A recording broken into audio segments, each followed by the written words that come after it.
Like I said, I wanted to stop, but I couldn't. I just couldn't. I was either going to die or I was going to go to prison. I knew it was going to be one of those two things. So my name is Jeremy Burton, 36 years old. I'm from Conway, Arkansas originally. Been here at the Nehemiah house the last 8 years. And so I was building swimming pools. I'll never forget it. And my first introduction to painkillers was with the guy I worked with. He would have some like hydrocodones, and he gave me some, and I really enjoyed them. You know, they made me feel good. They kind of did the opposite. They kind of hyped me up, gave me energy. And so that was my first experience with those. The guy I worked with, one day, he asked me if I could get him, some stronger pills. And so I was like, yeah, I can. And he's like, I'll pay you for them. And so that's where I got my first experience in selling prescription pain pills. So I got some, sold them. He paid me really well.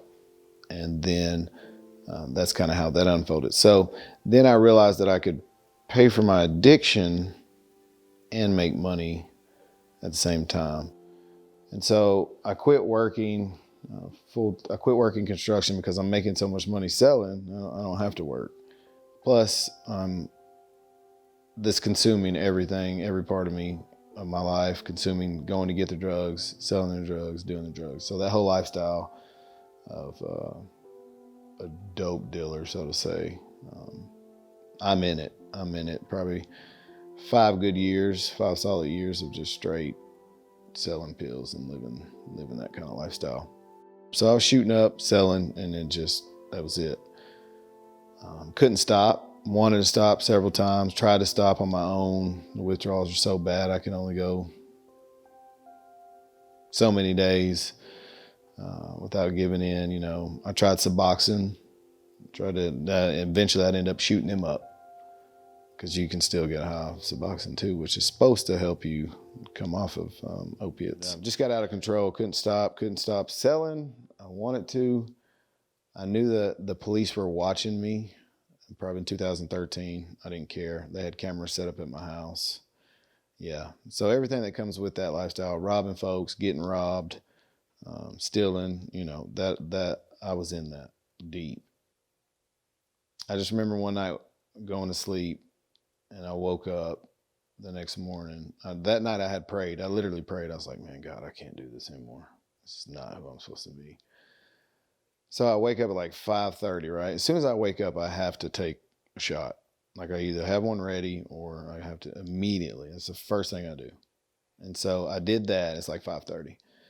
I hear the school door bus open, the door of a school bus. You can hear, you know the sound of that. And I hear that, and I'm thinking it's way too early for kids to be at school. So I look out the window, and there's the SWAT bus. So I'm running, trying to flush pills and stash pills, and they're trying to beat the door in.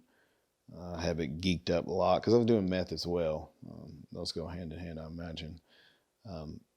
They crack the door, they get a flashbang in, it blows up, and blows up like I was trying to kick it out the door. Like I'm running back to get to these pills that I had to go flush them. And I was handcuffed. I just was kind of relieved.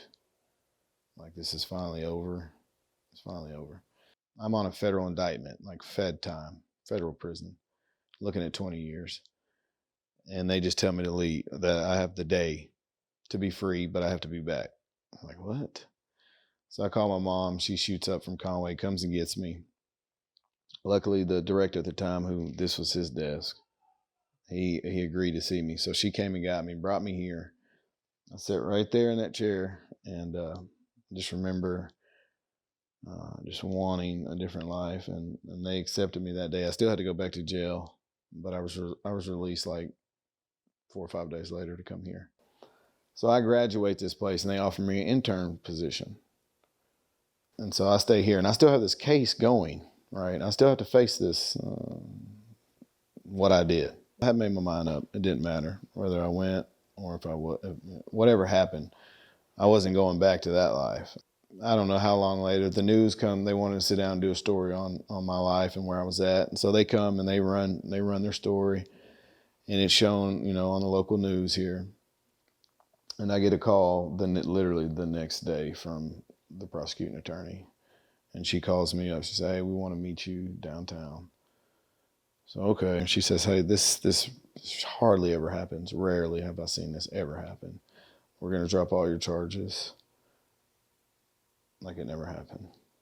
You're free to go." So I'm the director of program operations here, and I get to help other men that come through with different addictions. So being a father and a husband, um,